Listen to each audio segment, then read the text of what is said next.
নমস্কার, আদাব, সত শ্রী আকাল। আমি দেবব্রত সান্যাল। আজ আমি এই গল্পের সূত্রধর। চলুন গল্প শুরু করা যাক। এই যে বাড়িটি দেখছেন, এটির নাম রয়্যাল প্যালেস। এককালে সত্যিই এটি রয়্যাল প্যালেস ছিল। ব্রিটিশ শাসনকালে এই প্যালেসটি বানানো হয়েছিল কেবলমাত্র ঊর্ধ্বতন কর্তৃপক্ষের অবসর বিনোদনের জন্য। সত্যি করে বলা ভালো, ইংরেজ সাহেবদের ভোগবিলাসের আড্ডা হয়ে উঠেছিল এই প্যালেসটি। সাহেবদের খুশি করার জন্য তৎকালীন জমিদারেরা মেয়েদের জোর করে এখানে পাঠাতো। স্বাভাবিকভাবে তাদের আর জীবিত ফিরে যাওয়ার কোনো রাস্তা ছিল না। প্রয়োজন ফুরাবার পরে মেরে এই বাড়িটির পাশের খাদে তাদের ফেলে দেওয়া হতো। তাই এই প্যালেসটিকে প্রাসাদ বা রয়্যাল প্যালেস না বলে কসাইখানা বলা ভালো। বর্তমানে সেই ইংরেজও নেই, আর তাদের রাজত্বও নেই। আছে শুধু কেবল এক কলঙ্কিত ইতিহাস। এই প্রাসাদটি বর্তমানে একটি সরকারি অতিথি নিবাস। সরকারি বড় বড় বাবুরা তাদের অবসর সময় মানে ছুটি কাটাতে আসেন এখানে। এই অতিথিশালাটি এমন সুন্দর ও মনোরম জায়গার উপর অবস্থিত যে এখানে কয়েকদিন থাকলে শরীর এবং মন দুটোই ভালো হয়ে যায়। প্যালেসটির 3 দিকে সবুজে ঘেরা পাহাড়। পাহাড়ের ঢালে ঢালে জায়গায় জায়গায় লাল পলাশ, কোথাও বা হলুদ পলাশের সারি, আবার কোথাও বা কৃষ্ণচূড়া, রাধাচূড়া এবং এরকমই অসংখ্য নাম না জানা ফুলের সারি। যেন কোনো চিত্রকর আপন খেয়ালে অপূর্ব রঙে আলপনা এঁকেছেন। দেখলে মনে হবে কোনো সুন্দরী রমণী রং বেরঙের ফুল দিয়ে খোঁপা বেঁধেছেন। চোখ ফেরানো যায় না, এমনি তার শোভা। তো এই চোখ ধাঁধানো শোভার মাঝে এক কাঁটায় ভরা আগাছার মতো ইতিহাস বা কলঙ্কিত ইতিহাস নিয়ে দাঁড়িয়ে রয়েছে এই রয়্যাল প্যালেস বা আজকের সরকারি অতিথি নিবাস। আজ এখানে আসছেন অবিনাশ চক্রবর্তী, পুলিশের দুঁদে গোয়েন্দা অফিসার। সবাই তাকে পুলিশের জেমস বন্ড বলে ডাকে। আর চোর বদমাইশদের কাছে তিনি সাক্ষাৎ জম। যেমন নির্ভীক, তেমনি প্রখর বুদ্ধি। 6 ফুট 3 ইঞ্চি দীর্ঘ সুঠাম দেহ, অকুত ভয়। তিনি আজ অতিথি হয়ে আসছেন এই রয়্যাল প্যালেসে। আপনারা যা ভাবছেন তা নয়। উনি ঘুরতে আসছেন না, উনি আসছেন এক বিশেষ উদ্দেশ্য নিয়ে, যা আজকের গল্পের উপজীব্য বিষয়। Good morning sir. স্যার, আপনি সারা রাত ড্রাইভ করে এসছেন। নিচে আপনার থাকার ব্যবস্থা করা হয়েছে। দাসবাবু, স্যারের লাগেজ নিয়ে আসুন। Okay sir. ডিকে, আমি কেস স্টাডি করেছি, বাট তোমার মুখ থেকে শুনতে চাইছি। পুরো ব্যাপারটা আমাকে একবার ব্রিফ করো তো। স্যার স্যার এখনো পর্যন্ত আপনি যে কেস স্টাডি করেছেন তাতে 3 জনের মৃত্যু হয়েছে, আর 1 জন কমাতে আছে, এবং এই সবগুলোর ইনভেস্টিগেটিং অফিসার আমি ছিলাম। কেসের সব এভিডেন্স আর কেস হিস্ট্রি আপনাকে দিয়ে দিয়েছি। হ্যাঁ, আমি তো পেয়েছি। আগে বলো। স্যার, ওই বাড়িতে যে মৃত্যুগুলো হয়েছে সেগুলি এতই অস্বাভাবিক যে মৃত্যুর যুক্তিযুক্ত কারণ খুঁজে পাইনি আমি। Go ahead. স্যার, সর্বশেষ যে মৃত্যু হয়েছে তার নাম জেমস পিটার, এক বাঙালি খ্রিস্টান। তিনি আবগারি দপ্তরের কমিশনার ছিলেন। তিনি তার বান্ধবীর সঙ্গে ছুটি কাটাতে এসেছিলেন। বান্ধবীর নাম কি? চন্দ্রানী রায়। স্যার। চন্দ্রানী দেবী কি বেঁচে রয়েছেন? হ্যাঁ স্যার। কি স্টেটমেন্ট দিয়েছিল? তার নিজের পুরো ব্যাপারটার সম্বন্ধে কি বক্তব্য ছিল, একটু বিস্তারিত বলো। স্যার, আমি যখন তার স্টেটমেন্ট রেকর্ড করি তখন তিনি কলকাতাতে এবং খুবই দুর্বল। তখনও তিনি তার সেই ভয়ঙ্কর দিনটির কথা ভুলতে পারেননি। ওই অবস্থাতে তিনি যে স্টেটমেন্ট দিয়েছিলেন তা ছিল ঠিক এই রকম। আমাদের জন্য যে সুখ নির্দিষ্ট করা ছিল, পিটার সেটাতে না থেকে পেন্ট হাউসে থাকার জন্য জিদ করতে থাকে। ম্যানেজার আর অন্য স্টাফরা বারবার বলছিল যে পেন্ট হাউসে কাউকে থাকতে দেওয়ার নিয়ম নেই, কারণ ওখানে বিভিন্ন রকম আওয়াজ মাঝে মাঝে শোনা যায়। তাই ট্যুরিজম ডিপার্টমেন্ট থেকে ওটা সাধারণের জন্য বন্ধই রাখা হয়েছে। তবে নিয়মিত সাফ সাফাই ও সাজানো গোছানো থাকে, আর বছরে একবার ওখানে পূজা অর্চনা করা হয়। কিন্তু পিটার জেদ ধরে বসে সে ওখানেই থাকবে। সে ওসব অন্ধবিশ্বাস মানে না। ম্যানেজার নিমরাজি হয়ে সেই ঘরের গেট খুলে দেয়। ঘরটি সত্যি অপূর্ব সুন্দর ছিল। তার ব্যালকনি থেকে অপূর্ব ভ্যালির সেই অপার সৌন্দর্য বাক্যে তুলে ধরা সম্ভব নয়। পিটারকে আমি বললাম, তোমার জেদ সত্যি ছিল। জ্যোৎস্না রাতের সেই অপার সৌন্দর্যের মহিমা কেবল কল্পনার ইন্দ্রপুরীর সঙ্গে তুলনা করা সম্ভব। আমরা দুজনে হাতে হাত রেখে ব্যালকনিতে বসে সেই সৌন্দর্য আকণ্ঠ পান করছি। হঠাৎ দরজায় ঠক ঠক আওয়াজ। আমরা ভাবলাম ওয়েটার ডিনার নিয়ে এসেছে বোধহয়, যদিও আমাদের ডিনারের জন্য নিচে যাওয়ার কথা। ম্যানেজার তেমনিই বলেছিল। এটা বলল আমাদের দেরি দেখে হয়তো ওয়েটার ডিনার নিয়ে এসেছে। এমন সময় আবার ঠক ঠক আওয়াজ। পিটার আসছি বলে উঠে গেল, কিন্তু ফিরে এসে বলল কেউ নেই তো। কিন্তু আমরা স্পষ্ট শুনেছিলাম দরজায় টোকা দেওয়ার আওয়াজ। আমরা একে অপরের মুখের দিকে তাকালাম এবং বিস্মিত হলাম এই ভেবে যে সত্যি কি ভুল শুনেছিলাম। আমাদের মনে অন্য কোনো চিন্তা ছিল না। পিটার বলল, লিভ ইট, চলো ডিনার সেরে নিই। ডিনার সেরে উপরে ফিরে আসছি, এমন সময় ম্যানেজার আমাদের ডেকে বললেন, স্যার একটা কথা বলবো। পিটার বলল, বলুন। স্যার, আমার একটা অনুরোধ রাখবেন। রাত্রিতে কোনো ডাক শুনে বাইরে বেরোবেন না, বা কোনো আওয়াজ শুনে বাইরে বেরোবেন না। যেই ডাকুক আর যেভাবেই ডাকুক, আমার এই অনুরোধটুকু রাখবেন।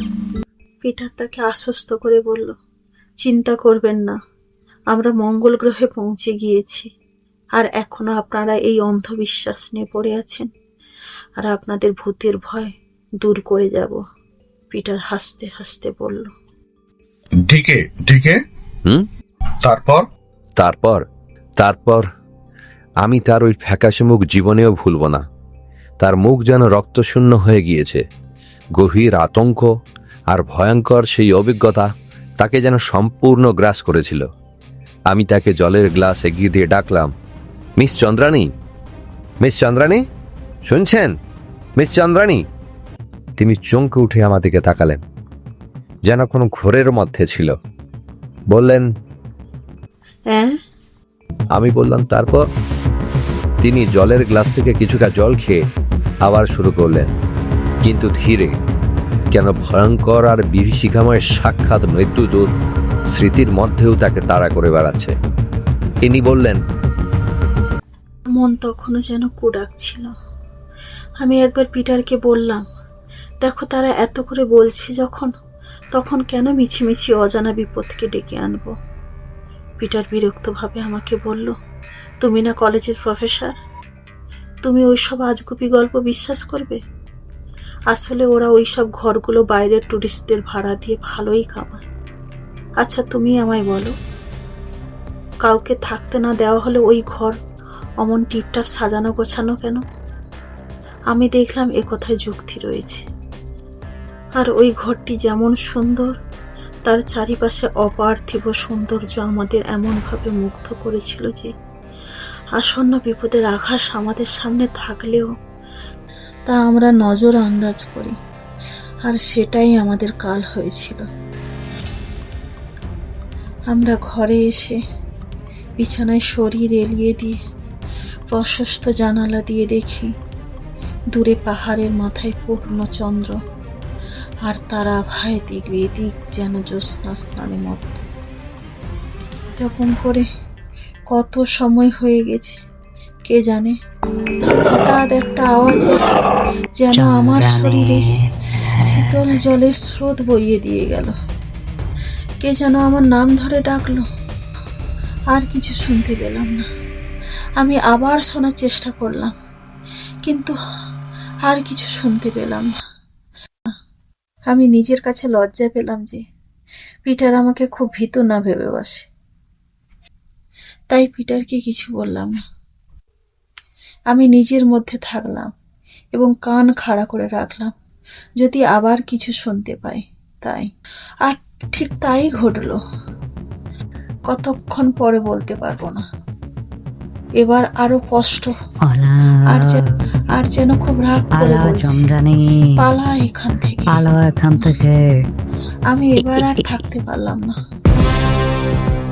পিটারকে বললাম, তুমি কিছু শুনেছ? সে একটি রবীন্দ্রসঙ্গীত গাইছিল। গান না থামিয়ে আমার ইশারায় কাছে ডাকলো।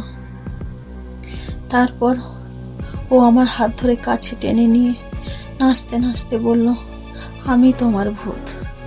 আমি যখন ধরেছি তখন আর কেউ তোমায় ধরার সাহস নেই। ও হাসতে হাসতে বলল। আমি তাকে বাধা দিয়ে বললাম, তুমি আমায় বিশ্বাস করো, আমি 2 বার শুনেছি। আর আমার নাম ধরে এখানে কে ডাকবে বলো? ও বলল, বেশ, চলো দেখি তোমার কোন আত্মীয় এসেছে এত রাত্রে। বলে আমাকে টেনে দীর্ঘ টেরিসে নিয়ে গেল। আমার দিকে তাকিয়ে হেসে বলল, কই গো তোমার আত্মীয়, কোথায়? তাহলে আজই বিয়ের কথা পাকা করে ফেলতাম। হঠাৎ ওহ, সে কি ঠান্ডা বাতাস হাড়ে কাঁপুনি ধরিয়ে দিয়ে গেল। পিটার বলল, চলো ঘরে যাই। আমরা ঘরে ঢুকবো এমন সময় বিদ্যুৎ চলে গেল। আমরা মোমবাতি জ্বালিয়ে বসেছি, কিন্তু আমি যেন কোনোভাবে কমফোর্টেবল হতে পারছি না। একটা অস্বস্তি, একটা অজানা আসন্ন ভয় যেন আমাকে ভর করেছে। পিটার ডাকলো, চাঁদ, আমাকে টাওয়ালটা দেবে? এবার বেশ ফ্রেশ লাগছে। টাওয়ালটা দাও। চাঁদ, চাঁদ। যখন হুঁশ ফিরল, পিটার বলল, কি হয়েছিল? তোমাকে টাওয়াল চাইলাম, তুমি বেহুশ কিভাবে হয়ে গেলে? পিটার বলল, চলো, তুমি আজ খুব টায়ার্ড, আর রাত না জেগে ঘুমিয়েই পড়ো। তোমাকে এভাবে দেখতে ভালো লাগছে না। আমিও তাই চাইছিলাম। শুতেই ঘুমিয়ে পড়েছিলাম। কতক্ষণ জানি না, হঠাৎ দেখি পিটারকে কারা যেন ওই খাদের দিকে নিয়ে যাচ্ছে। কি বিভৎস তাদের চেহারা। পিটার 2 হাত বাড়িয়ে আমায় বলছে, চাঁদ, চাঁদ, আমাকে বাঁচাও, আমাকে বাঁচাও। আমি প্রাণপণ চেষ্টা করছি তাকে ধরা, কিন্তু কিন্তু ধীরে ধীরে তারা ওই খাদের দিকে নিয়ে চলে গেল আর অদৃশ্য হয়ে গেল। আমি ডাকলাম, পিটার, পিটার। আমার ঘুম ভেঙে গেল। আমি দেখি পিটার আমার পাশে নেই। আমি পিটার, পিটার ডাকছি, কোনো সাড়া নেই। আমি বেঁচে না মরে, জেগে না ঘুমিয়ে কোনো কিছু বুঝতে পারছি না। এই অবস্থা। আমি ঊর্ধ্বশ্বাসে দৌড়ালাম নিচে। ম্যানেজার সাহেব, ম্যানেজার সাহেব, সবাইকে বললাম, সবাইকে ডাকলাম। সবাই বিস্ফোরিত চোখে আমার দিকে দেখতে। ম্যানেজার বলল, আমার কথা শুনলেন না ম্যাডাম? আমার কথা শুনলেন না? আমি কত করে মানা করছিলাম, শুনলেন না? পিটার সাহেবকে বললাম, আপনাকে বললাম, আপনারা কোনো কথা শুনলেন না। কোনো সাড়া নেই, কোনো সাড়া নেই।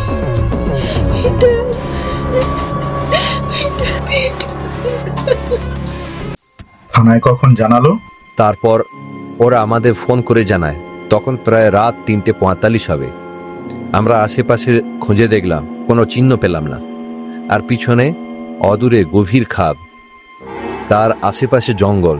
তাই সার্চ অপারেশন সকালের আলো ফুটতেই শুরু করেছিলাম। অবশেষে ড্রোনের মাধ্যমে দেখা গেল দেহ খাদের এমন জায়গায় পড়ে রয়েছে যে সেখানে স্বাভাবিকভাবে যাওয়া সম্ভব নয় বা কোনোভাবেই দেহ ফেলে আসা সম্ভব নয়। ডিকে, পোস্টমর্টমের রিপোর্ট কি বলে? স্যার, আপনাকে রিপোর্ট দেওয়া আছে। বডির চোখ বিস্ফারিত, যেন ঠিকরে বেরিয়ে আসতে চাইছে। রিপোর্ট অনুযায়ী কোনো আনন্যাচারাল কিছু দেখে হার্টফেল করে মারা গিয়েছে। পিটার কেমন মানুষ ছিল? পিটারের দুটো বিয়ে। প্রথম স্ত্রী মারা গিয়েছিল এই হৃদরোগে। দ্বিতীয় স্ত্রী 6 মাস পরে ডিভোর্স নিয়ে নিয়েছে। চন্দ্রানী দেবীর সঙ্গে বিয়ের কথা চলছিল। পিটারের পারিবারিক আধিপত্য রয়েছে সমাজে। চন্দ্রানী দেবী ইতিহাসের অধ্যাপিকা, বাবা ও মা স্কুল টিচার, এক ভাই কম্পিউটারের পোকা, সাইবার এক্সপার্ট, আমেরিকাতে থাকে।